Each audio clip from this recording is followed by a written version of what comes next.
நம்ம கவலைப்படுவோம். ஏன்னா இந்த ஒரு இடம் தான் நமக்கு இருக்கு. இந்த ஒரு இடம் தான் இருக்கு. எனக்கு வரலாறு இருக்கு. தெற்காசிய முழுமைக்கும் பரவி வாழ்ந்தேன். இந்திய துணைக்கண்ட முழுமைக்கும் பரவி வாழ்ந்தேன். பயன் இல்லை. காலடியில் அரைக்கிற இடம் தான் இருக்கு. இதுலயும் 6 பேர் அங்கிங்கும் கால் வச்சிருக்கான். இப்ப இந்த கால்களை அப்புறப்படுத்தலைன்னா நிக்க இடம் இல்லாம போயிடுவான். இருக்க இடமற்றவன் அனைத்துலகம் பேச அருகதையற்றவன். உன் இடத்தினை உறுதி செய், உன் இனத்தை முன்னிறுத்து. இருக்க இடமற்றவன் அனைத்துலகம் பேச அருகதையற்றவன். சும்மா நிக்க இடம் இல்லாம அமெரிக்க ஏகாதிபத்தியமே ரஷ்ய முண்ட நிக்கிற இடம் ஒண்ணுது இல்லைங்கிட்டு போ, எதையாவது படாங்கிட்டு.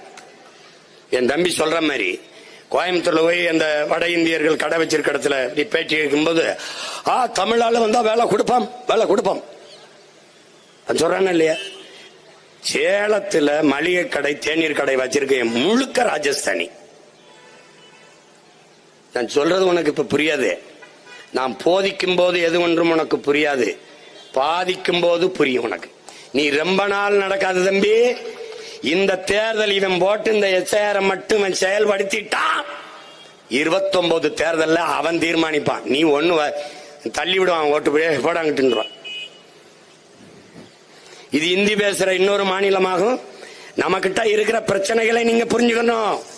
8 கோடி தமிழர்கள், 1.5 கோடி வன்னியர், 1 கோடி கன்னடர், கவுண்டர், 1 கோடி தெலுங்கு தேவர் எல்லாம் பேசுவோம்.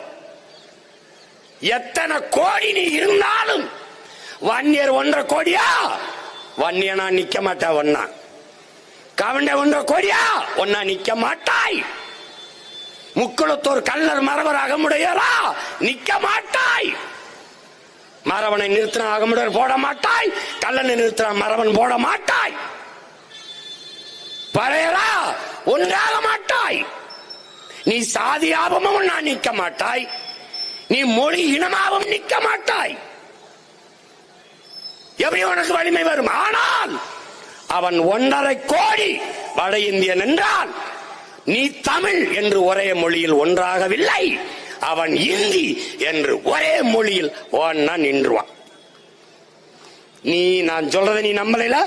நிக்கிறானா இல்லையா? பொறுத்திருந்து வர், நிப்பான். அப்போது பெருத்த லார்ஜஸ்ட் கம்யூனிட்டி நார்த் இந்தியன் இந்திக்காரன் வந்துருவான். நீ அப்ப வாணியனும் பேச முடியாது, கவுண்டனும் பேச முடியாது, தேவரனும் பேச முடியாது, பறையனும் பேச முடியாது, நாடாரு, செட்டியாரு, தேவேந்திரர் ஓஹோ தள்ளி போன்றுவான். அந்த கரும வேற நமக்கு வர மாட்டேங்குது. ஏதோ பேச்சு விட்டு போயிடுவான்.